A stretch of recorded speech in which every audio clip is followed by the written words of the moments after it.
Calaroga Shark Media. Hello, I'm Johnny Mac with your daily comedy news. This week, the first annual Columbus Comedy Festival takes place the 14th through the 18th, featuring over 100 performers, including national, regional, and local comedians. Headliners include Jason Banks, Michael Ian Black, Tony Rock, Irene Tu, Fumu Abe, and a bunch of others. My guest today is Walker Evans. Walker is putting this thing together, and as you're about to hear, dude knows his stuff, and this is no little comedy festival. This is not the, as you'll hear me say during the interview, the Smallville Comedy Festival where we grab the locals from the Chuckle Hut and called it a comedy festival. This is a real deal. So we get into the business of it, and as you listen, you'll hear that Walker knows his comedy. So it's the Columbus Comedy Festival kicking off on August 14th, 5 days, 150 plus comics. Here's Walker. So I'm really curious on your background. I've definitely attended festivals. I've even put together a few events. It is no small task whatsoever. What's your deal? How do you come to put together a comedy festival? And as we dive into the details of it, this is no small festival. I've looked at the sponsor list, the number of events, the level of comedians. This isn't, hey, I'm friends with the guy at the club. We'll throw a 2-night event and call it a comedy festival. This is a real deal. So what's your story? Yeah, my wife and I have run a local news publication here in Columbus for the past 23 years, started in 2001, called Columbus Underground. And about 11, 12 years ago, we decided to pivot into event production. Instead of doing like a paywall model that a lot of news organizations do, we throw events. And so we can tell our readers, hey, if you like journalism, if you like what you're doing, buy a ticket, come to an event, have a good time. And know that helps to fund local journalism here in Columbus. Some of our events are on the smaller side, 200-300 people, but we've run a coffee festival since 2016 that has grown. Last year, in the 8th year, it sold out in advance with 8,500 people in attendance. So that event has grown into a pretty big undertaking, putting this coffee festival together. So we do have experience with like larger scale event production. We're aiming for 10,000 attendees this year in October. But we're also big fans of comedy, and there isn't a festival in Columbus currently. So we're like, why don't we rally the troops and try and pull off one of these to a large scale?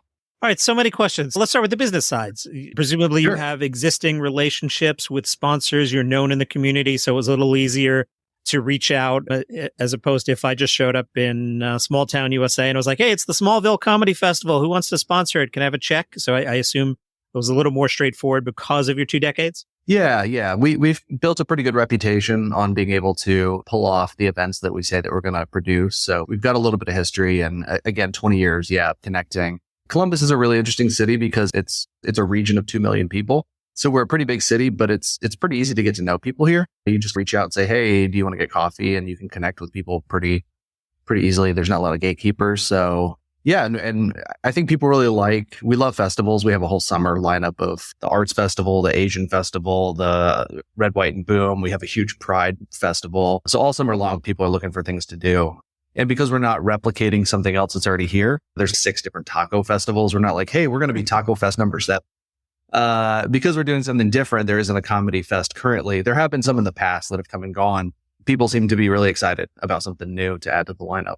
Who's, I don't necessarily need a specific name, but who's helping you with the booking? Because there are some big time comedians on this list. Again, this isn't the Smallville Comedy Festival where we'll just get the regulars from the Chuckle Hut who play there every Tuesday. You're bringing real names in, knowing something about the business. Again, no small feat, and discussions and logistics go into that. So how are you tackling the bringing in the Michael Ian Blacks of the world? Yeah. So I guess to rewind to last year, like last October, when we were sort of noodling on this idea, we brought together all of the local venue operators, promoters, different groups in town to say, hey, what if Columbus Underground runs the festival as a whole? But then each of the different venue partners can program their own events, do their things their own best way, and it's all under the umbrella of the festival.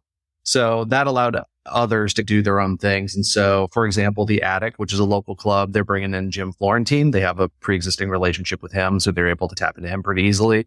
The Funny Bone, which is the big dog in town, got Tony Rock. So that's obviously a big name, and they had the relationship there. But the events that we're programming, we just started reaching out to people to see who we could get, who's available, whose price range and budget we can work with. And there's been a couple of folks that you reach out to one agent or management or group, and you get one person, they're like, oh, what about this person, this person? They're on tour anyway. Adding a Columbus date might be pretty easy. So some of it, like Mike William Black just came through talking with Curtis Flagg in Chicago. I think I reached out to him originally about Kristen Toomey, and he's like, here's the rest of the list that I represent. Great. Who can we plug in? And I'm like, yeah, I love Mike William Black. I love The State. I'm old enough to remember The State from the 90s on MTV. And so, it ended up being just you throw a lot at the wall and see what sticks approach. Let's talk about these specific lineups and catch the listeners up on it. And I will be doing raps about it on the particular individual days. But multiple venues, multiple artists every night. Can you just give us an overview of who's coming in, what a typical breakdown is, both headliners and I always advise the audience, if you go to festivals, especially the really bigger name ones, I always say, don't go see Chris Rock. You can see Chris Rock on Netflix. Go see somebody who maybe you've never heard of, who's an up and comer. So just if you can give us an overview of what the next few days look like. Yeah, sure. I mean, I would say even like the bigger shows in the bigger rooms, the bigger headliners are still like emerging. Yeah. Up-comer might not be the best term for them, but people like Chloe Radcliffe, who's been doing it for a while, building an audience, but still very much not an arena level comic, but headed on that trajectory. I would say her, Fumi Abe, who's coming in on Friday, Sam J, who was recently on the roast to Tom Brady. Some of these folks, I think being able to come and see them in a little bit more of an intimate environment in a room that seats 200 to 400 people is going to be something special, because those folks, when they come back to town and play like the big arena in a couple of years, that's when the tickets are going to be a lot more expensive and that sort of thing. But we have a lot of great regional comics, not just from Chicago, but Cleveland and Cincinnati. Ramon Rivas is a big name in Cleveland that's coming down. Rand Barnaclough and Blake Hammond from Cincinnati are coming up. But a lot of great locals, though, too. Jason Banks is one of our big kind of hometown heroes. Simon Fraser, who's semi-local. Yeah, there's going to be a lot to choose from, and a lot, no matter what your style of comedy is. We try to go for diversity and style of comedy as well. What comedy are you into? No, I hate comedy. I'm just doing this festival. Dumb question. Yeah, no, I like a variety of things. I would say I love a good weirdo. Okay, me too. Yes. So one person I'm very excited to see is Comrade Tripp. I'm not sure if you're familiar with him. He's based in Minneapolis, definitely like an emerging talent, but he's very monotone and dry. His humor is very nihilistic. It's self-deprecating. It's really funny. If you like that style of comedy, a little Emo Phillips-ish, I would say, a little Mitch Hedberg-ish in terms of like tone. So folks like that, I really enjoy quite a bit. But I'm really excited to see Pat Berkshire. He's a Canadian comedian based in New York. He's had some really great viral clips that I've watched and fell in love with on the social media. So it'll be great to see a full set from him too. I think we're speaking the same language. There are different styles of comedy, and there's the straightforward approach. There was recently a notable Netflix special where the comic in question went straight down the middle, and that's fine. But I prefer personally to play on the edges as well. As I was prepping for this and clicking on Walker Evans and seeing what comes up, you got to see Mitch Hedberg. Now, he's not someone I saw, just to catch you up and the listeners.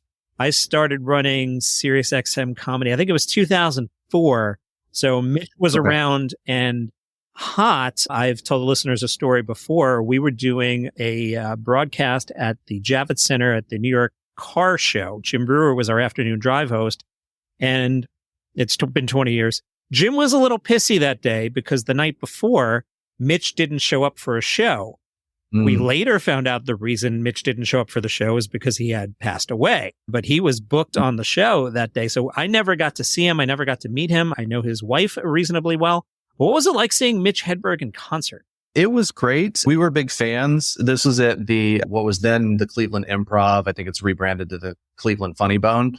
But like his level of fame and popularity had gotten to the point where he's on stage and he's trying to tell jokes, and there are people in the crowd finishing the punchline because they had listened to his material, like they bought an album. And so you could see that like wearing on him and frustrating him. And at one point, halfway through the show, he said something along the lines, and I'm paraphrasing, but he's, you know what? Screw it. I'm going to do all new material. It's not as good, but at least people won't be able to finish my punchlines because you never heard it. And everyone cheered that. We're like, yeah, let's hear some new stuff. So he was rolling with it, but you could tell like maybe the fame was getting to him. He wasn't able to cope with it in a way that other people do. So it was really sad to hear of his passing. It's really interesting to me to hear you tell that story, unless you've listened to 1,500 episodes of Daily Comedy News and you're familiar with the story I'm about to tell. So when Mitch passed away, I'm not a vulture. I wanted to do something for Mitch on the radio station, but I'm not like, hey, your husband passed away 3 hours ago. Let's do a tribute show. So I waited whatever amount of time and I reached out to Lynn and I'm like, hey, we really want to do something. And she came in and shared with me that this is going somewhere, that she had shared with me that she hadn't really heard from anybody and was excited about it. So she came in and I was sitting in one of the little edit booths with her and she had some tapes of Mitch late in life sets, perhaps a show you were at. And she's playing them and they're really well recorded. And I'm like, you've got an album here. And I don't make comedy albums. Just as a fan, I want to hear it. And we connected her with Comedy Central and a guy named Jack Vaughn. And that became the posthumous Mitch Hedberg album. But she had shared with me exactly what you said, that he was frustrated that his timing was getting off because he had to speed up and tell the punch before somebody in the audience got to the punchline. And he was really struggling with his cadence there. So it's fascinating to me as a fan to hear you tell that story, that you experienced that. Yeah. Yeah, that was a really, despite the issues that he was dealing with on stage, it was a really fun show. He put on a great show and we couldn't have been more pleased to have the opportunity to see him. I will say too, we had a local comedian here in Columbus pass relatively recently within the past month named Sean Somerville, who I didn't really know very well. He ran a lot of open mics like 10 to 15 years ago. So a lot of the folks who are coming up now really wanted to pay tribute to him because of what he help build in the local scene here. And we noodled with the idea of doing something like in remembrance or making some sort of award in his name, maybe for a comedian during the festival. But it feels a little too soon because it was so fresh. And so it's one of those things that we need to talk with his family and maybe see if there's something like next year, like some sort of legacy award or something, just to kind of keep his name in the spotlight. Yeah, I think your sensibility is in the right spot. There's always that careful walk of your heart wants to do the right thing, but sometimes things are just better off if you take a beat. And I think legacy things like that are great. I was recently speaking to Journey Gunderson, who runs the National Comedy Center, about how comedians get forgotten. We were specifically talking about people like Richard Jeni or Robert Schimmel, who were huge 25 years ago, and you don't hear their names now, and their material doesn't really surface. I guess Netflix really isn't going to put up a 25-year-old special, and the YouTube algorithm is more friendly towards newer things. So it's a shame. So any way you can keep someone's name out there, I think that's really important. Yeah. We're doing something else now that you mentioned that. And I guess this will be in the past at the time this is released. But this Friday, we are screening the Aristocrats film documentary, I should say, from 2005, which I'm like, man, it'd be great if it was the 20th anniversary, but that will be next year. And you go back and watch the trailer and look at the list and how many people have passed that were in that. George Carlin was in that when that was recorded, but Bob Saget has passed, Gilbert Gottfried has passed, Richard Lewis has passed. So I think it's going to be fun to watch this, especially with some comedians in town who are like in their 20s. So they've never even heard of this documentary, let alone seen it. But my wife and I saw it in the theater, and the one theater in town that would play it, because AMC wouldn't play it back in 2005. So I think that's going to be really fun just to watch some of these comedy legends like really go off the rails. Have you seen that documentary? Oh, absolutely. You've got my brain thinking now that it has been a minute since it came out, and there's this whole new generation. I wonder what a Shane Gillis or a Sam Morril or somebody like that would do with the Aristocrats. I'd love to see an updated version of something like that. Yeah. Yeah. So we're partnering with a local theater here at the Gateway Film Center. They're going to do a screening, and we have a couple local comedians who do like some sketch kind of stuff, like some short films. We'll tie in some local little bits before that as well. So should be a lot of fun. A way to kick off the festival. That's awesome. All right. More with Walker Evans in a second. It's the Columbus Comedy Festival kicking off August 14th. How are you staffing, having ran a very small event? I know it's hard when you're not in the room and worrying about what's happening in the other room and the three things that are going to go wrong, and your phone is going to light up because somebody's cranky about something. What do I do here? So how are you staffed up for this one? Yeah, so we have a full-time events director, Danielle Hackworth, who works for us with Columbus Underground. So she'll be in charge of a lot of that stuff. We'll have people at each of the venues that we're operating to make sure that volunteers are checking people in, directing people to where they need to sit, pointing out where the bar is, that sort of stuff. We've got a pretty good group. I think about 35 volunteers that'll help reset the rooms, clean up trash, do the legwork of that sort of stuff. But then with each of the shows, we'll have a showrunner assigned to make sure that the comedians are checking in when they need to. The lights go down when the lights need to go down. The audio comes on and that sort of stuff. And then a lot of just background logistics type of stuff. We have someone in charge of like ground transportation to make sure that the headliners have a ride to and from the airport, hotel, venues, and stuff like that. So it's a pretty big undertaking. And there is stress knowing that I'm not going to be in every place all at once. And I want to make sure everything goes as best as it can. We're good at delegating and trusting in people to make sure that everyone has a good time. Are you feeling good going in? Look, I'm looking at the sponsors. White Castle? How did you pull White Castle? They're based here in Columbus. So I've known the VP of marketing there for a good long time. It's a great, I think it's easy to make fun of sometimes, like the drunken late night food, but it's still a family owned business after 100 years of operation. So it's a really good, like fourth generation local company. And they really care about the local community a whole lot. Yeah, it's just tapping into those resources and leveraging them. But overall, I mean, it feel good. You know, there's always like the nervousness week out from an event. I feel a little better knowing that it's completely indoors. So whether it's too hot or rainy or anything won't really affect it. With our coffee festival, it's an outdoor event. So we always start checking the weather, hitting refresh on weather.com and praying that it doesn't rain. But no, I think we feel pretty good. People seem to be really excited. We've got some local media coverage on it, and the buzz has been pretty positive. A good nervous energy is always a good thing. I've been doing this in some form since 92. And I still get that nervous energy before a live show, before a big show. I think it's a good thing. I'm thinking now where my brain went to is when I was at SiriusXM, we did Comic-Con radio a few times. So that's part of my insight into knowing what goes on behind the scenes. So we would show up there and have to put together an entire radio station from scratch when the doors open. So we would do, if San Diego Comic-Con was Thursday to Sunday, we'd land and not have anything and have to be on the air by 6 p.m. Eastern, which was 3 Pacific. So the doors didn't open until noon Pacific. So somebody go record a panel and somebody go talk to some fans and get some audio. And I'd send it back to New York and tell my number 2, who would stay back in New York to run the show, okay, I've got 6 minutes of us talking to fans and you'll have a panel in 8 minutes, but I don't have it yet, but be ready. Here comes a file, upload it. And he would just handle everything back. And then I guess this is your role for next week. I would try and stay calm in the middle and never let him see a sweat. And I'd have a million questions in my mind, but just stay calm. Yeah.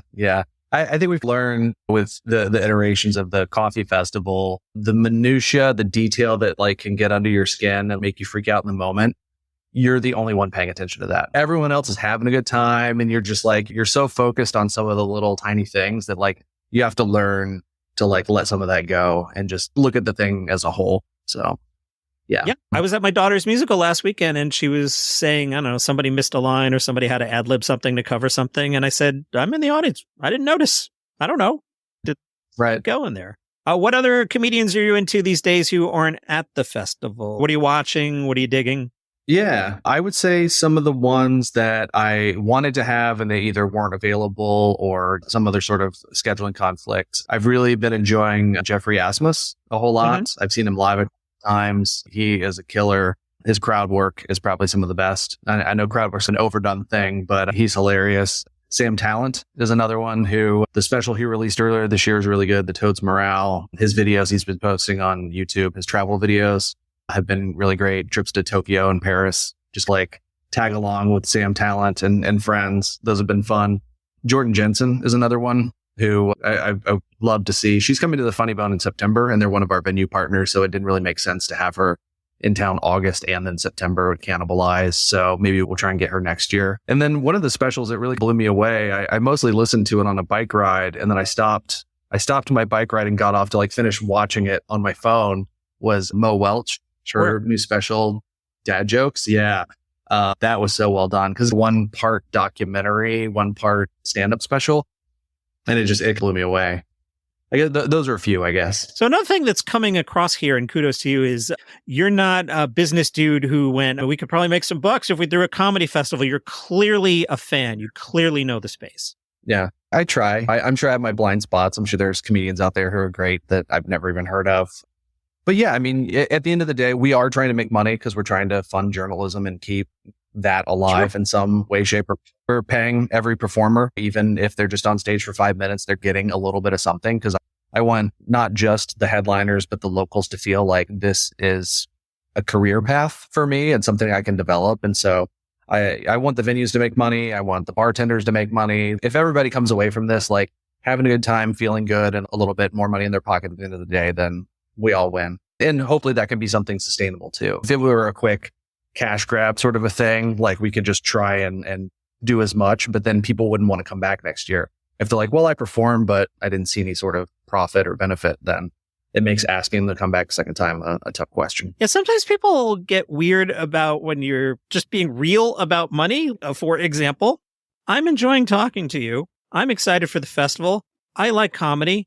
Also, I'm going to run a 3-minute commercial break in the middle of our interview. This is a fun hobby, but it also pays the bills at some point, and the commercials are there. I hope your festival makes a lot of money so you can do the festival for 25 years or however long you enjoy it, and then pass it to the next person, right? There's a business here. Thank you, White Castle. Yeah. I mean, it's how the world works, right? We're just living at it.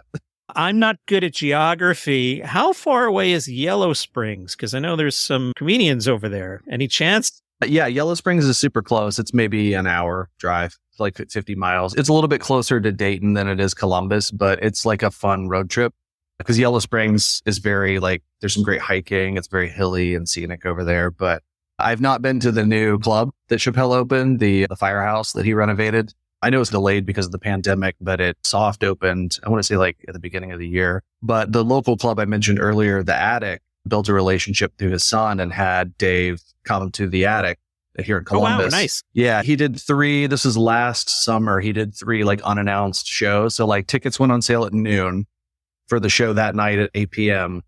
and they sold out in 15 seconds. Because the venue only seats like 80. So it was like a living room show with Dave Chappelle. And my wife and I went to the first one because we know the owner and he's like, the tickets are going on sale in 2 seconds.